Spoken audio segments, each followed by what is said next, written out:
This episode is brought to you by California Almonds. Almonds are a great addition to any wellness routine. They're the perfect on-the-go snack, and only a handful of almonds is all you need to get the benefits. Like 50% of your recommended daily value of vitamin E, a powerful antioxidant that helps protect and keep your skin healthy. So no matter what wellness looks like to you, yoga, massages, listening to your favorite podcast, almonds are easy to bring along. Eat almonds. Live well. Repeat. Studies show being outside is good for you. It makes you feel happier and less stressed. But winter weather in Oregon can make it hard for anyone to leave their home, especially for those who might not have a ton of outdoor experience. So today on CityCast Portland, we're talking with outdoor guide Norther Emily, a lifelong Oregonian. She's sharing some nearby places you can drive to for a quick break from the gray skies, and offering advice on how to best prepare for taking on the elements. Continuing on our Depression Weeks theme, we're talking with experts about how to guard our mental health during these short winter days. It's Tuesday, February 14th, 2023. I'm Claudia Meza, and this is what Portland's talking about. So, we're in it. We're in the middle of winter. Mm-hmm. This is the season where everyone knows that if you don't want to feel crappy, you need to actually go outside. But all of Oregon is telling you to stay inside. So how can people even find the motivation to get outside at this time of year? So at first, I think it's important to remember that even though it is wet and cold and miserable outside, it will not be wet and cold and miserable in your jacket. So if you have the right things to put on, you should not be experiencing the weather, the way that we imagine. I think an important part of this too is building like positive experiences that your subconscious can tack back to, like go out, have a little hike, see what it's like, enjoy your time in the outdoors, and then remember that that's the experience that you're looking forward to, not whatever, I don't know. I think people are like remembering sometime when they waited for the bus in February and it was just awful. This won't be like that. It will be beautiful and you will be cozy inside your little outfit. You know what? I've actually never thought about it that way. Like that is exactly what you're feeling. You're feeling like, what is the most uncomfortable I've ever been outside? And you're just like, I don't want that right now. I'm feeling sad. Yeah. Why would I want to add that on top? And you're right. It's just like, no, once you zip up, you're totally fine. Yeah. So Norther, I know one of the reasons why we really wanted to speak with you was because of your company, Wild Solitude Guiding, which offers guided off trails and foraging workshops and even like trip planning assistance, which is actually really cool for those who've never done a backpacking trip and they're just like, what am I supposed to do? Let's talk trip planning. Like, how can people figure out where to go? Like, let's say, you're still like talking about the sad person who doesn't want to leave their house, but like you're overwhelmed. Like, how would someone know where to go in the dead of winter where they don't get their car stuck and they're not just like, just food for the wilderness, Well, I promise like nothing that dramatic will happen to you if you leave your house in the winter or any other season.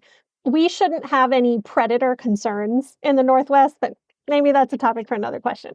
Here's how I plan all of my trips is I get out my apps, my weather apps, and I look at the weather.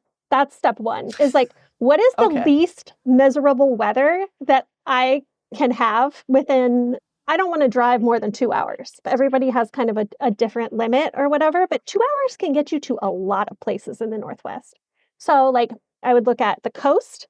I would look at what's happening in the Central Gorge, like around the Dalles. I would look at the weather in Maupin and in Terrebonne in Central Oregon. So between like looking at all of those things, I get a pretty good idea of like, okay, maybe even though it's going to be rainy, the warmest weather is at the coast. Or maybe I'll see that the temperature in Portland is going to be exactly the same as it is in Central Oregon, but Central Oregon is sunny and has blue skies. And I know like the sun will come out for 10 minutes and hit my skin and I'll be like, oh. Yeah. The next thing I would do is I would pull up the ODOT trip check cameras and I would look along Highway 26 in Mount Hood. If it's been really snowy lately, I might look on I-84 in the Gorge. And then I might also look on Highway 26, Highway 30, and Highway 6 going out to the coast. If you see snow on the side of the road, in the Coast Range, you can bet that you're going to see a substantial amount of snow under the trees.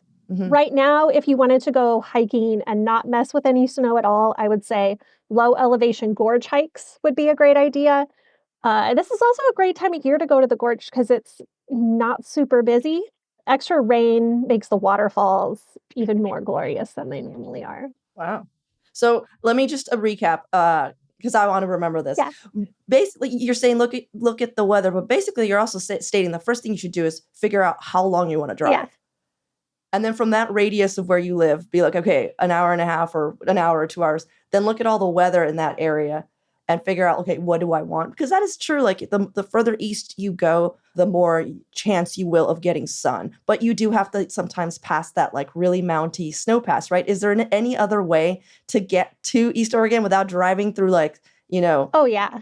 If it's snowy on 84, don't go anywhere. If they close 84, then you have my permission to stay home. because you're If you go I-84 to like the Dalles, you can take 197. That is like probably the number one area that I think is really underrated and that more people from Portland should experience some nice sunshine along the Deschutes River. okay. The Deschutes is set up for like rafting in the summer. So it's very thoroughly developed for camping and recreation, but there's nobody out there in the winter. On my website right now, I have a mini guide. It's like a little PDF where you can pull up and look at all of the hiking and camping options, and then just like general travel information, like access points, what to do while you're there, things like that. So I know a lot of the secret local stuff out that way. Oh. It's also really nice just to go down to like Smith Rock or whatever when the weather is pleasant. There's a lot of free BLM camping near there. If you want to do a short hike or a long hike, you want to go mountain biking, rock climbing, you could swim in the river if you're really in for it, like whatever you want to do. So, You could swim in the river in February? well, maybe not. I mean, you could if you're really tough. Come on. But Really? You're like, if you're really cool, but like yeah. 6 weeks from now, Get it? like the If you're really weather is cool, forget it. the weather's going to turn before you know it. It'll get a lot warmer Yeah. in the next like 6 weeks on the east side of the mountains. And even when the temperatures are the same as they are here in Portland, it's a different experience with the sunshine on top. Part of the problem with getting stuck in Portland all winter is that like we're in this little narrow valley and the clouds sit right on top. It's like if you sat under a blanket all winter, like, you can't see very far. It's easy for your like perspective on life to close in as the clouds close in around you and you just get like kind of bogged down. All right, let's take a break here. And when we come back, advice for people who are ready to take on that winter hike.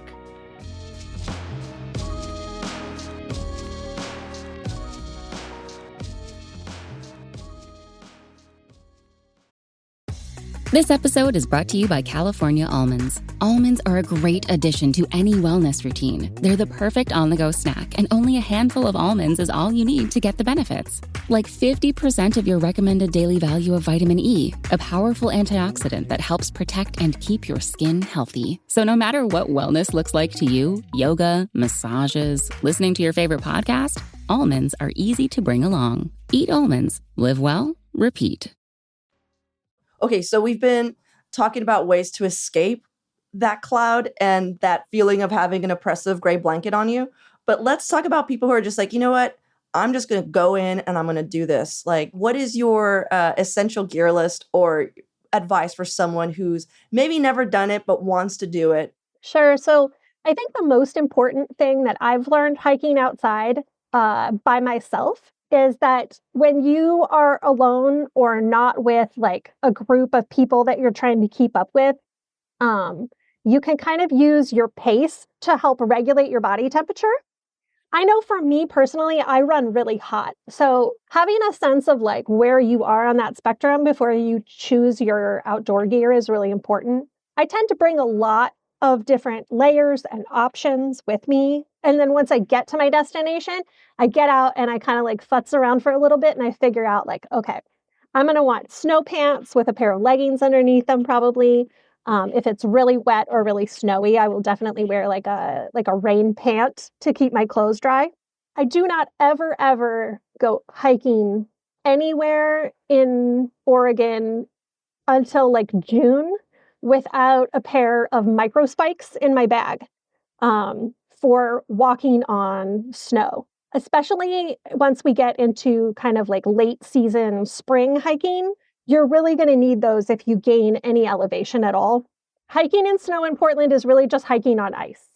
Along the same lines, I would recommend having at least one trekking pole. Mm-hmm. If you can get a nice collapsible kind that folds down and is small in your bag, then you can just carry it and they don't weigh a lot. And it can really help, especially if you have to do like a creek crossing or something where there's like, you know, a sketchy rock and a slimy log, and having a pole or two to kind of stabilize with and help you like kind of brace yourself while you make the little hoppity hop move is pretty helpful. I usually have like a rain shell of some kind. And then I always have glove liners year round. I will carry glove liners in my bag. Really? Even in the summer? Even in the summer, because if you have trekking poles and you're in like an alpine area, just cover your hands. Like anytime you're working with trekking poles, your hands are like away from your body and they get cold really fast. Oh, so I have a pair of glove liners, and then I have like a super cushy, really fancy, probably the nicest piece of gear I own is like my winter gloves. I also run hot, and so I tend to already pack for me being hot. Yeah. So I'm miserable for like the first 15 minutes, and then I'm just like, here I am, I'm fine. But all of this makes sense. It's actually really practical. I do want to say, if you go hiking in the winter, though, there are some things that you need to bring with you that you should not forget. Like if you drive into the mountains in any kind of winter weather, you should have like a chainsaw or a hatchet in the back of your car. And if that's not available to you, or if you're like not, physically available to use those tools with your body, you should definitely at least have like camping stuff in the back of your car in case you get stranded. Food and water and a sleeping bag. It's happened to me before where like, really? I was driving up a road and a little tree fell right in front of me. Yeah. Little trees can fall in your path and trap you on a distant road somewhere. So it's always good to have a plan for like how you would get out from behind that tree. You should always have a road atlas in your car. Buy one, put it in your car. Don't take it out ever. That's year-round advice. And then just having like food and water. Be prepared to stay in the mountains. Because it might happen, even though you promised us all that we would be fine at the very top, but that's fine. It would be like a vacation. It's like a retreat. I love it. But like, where are you going this weekend? Well, let's see. This weekend I have my kids, so I'm not going anywhere. But what's your next trip you have planned? The next time I go out, I'll be going to the Tillamook State Forest, which is where I guide primarily. And there is a really interesting abandoned road out there that I'm going to be exploring. There isn't any snow on the ground in the Tillamook right now. So that's a really great place. I mean, who knows how much snow might hit the ground between now and then. I haven't looked at the forecast, but as of today, right now, there is not really any snow on the ground, even at the higher elevations. So I'll be spending some time out there, and I also have a mini guide coming out for low elevation Mount Hood hikes. So I'm going to be spending a lot of time up there in the next couple of days too. Cool. Well, thank you, Norther. I feel like I've made a connection with someone if I have a question, because I love going outside during the winter, but I am intimidated by hikes that are like longer than 5 miles, just because of all the things you said. I'm like, oh, a tree can fall on me. I can run out of tea, so many things. Tea is a good thing to mention too. Like I always recommend bringing a thermos of hot tea with you when you go hiking in the winter. I think that's probably one of the most underrated, underutilized tips that I give absolutely everyone. Makes a big difference. Yeah, it does. And it's so funny you said that, because I think we all think when, we're going hiking, we should bring water. But if it's like below freezing or freezing, like that water's going to be so cold. You're not going to drink it. And when you bring tea, you're actually having an enjoyable time. I did that for the first time a few weeks ago when I went snowshoeing, and I was like, wow, I'm like almost half of my life is done. And this is such a game changer. And I feel so dumb that I've just thought about this right now. Yeah. That thermos can be heavy, but it's worth it. Norther Emily's company, Wild Solitude Guiding, offers classes in everything from foraging to map reading and trail navigation. Go to our website, wildsolitudeguide.com, for more information. And for those who don't drive but still want to get up to Mount Hood and play in the snow, check out mounthoodexpress.com. It's a cheap public bus that can get you to the mountain any day of the week, and it's accessible from Portland. As usual, all links in our show notes.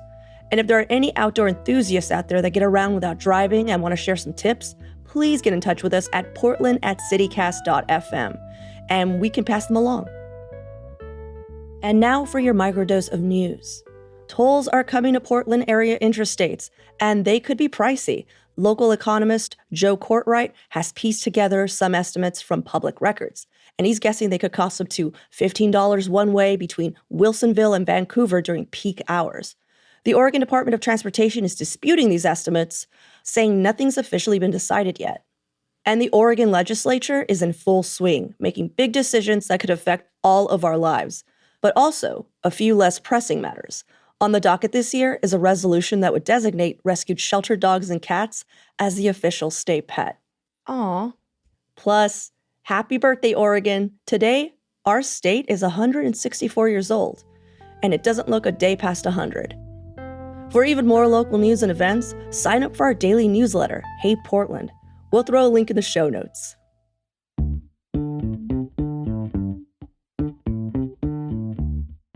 That's all for today here on CityCast Portland. If you enjoyed the show, why not tell a friend? We'll be back in a few days with more from around the city. Until then, see you at Slim's.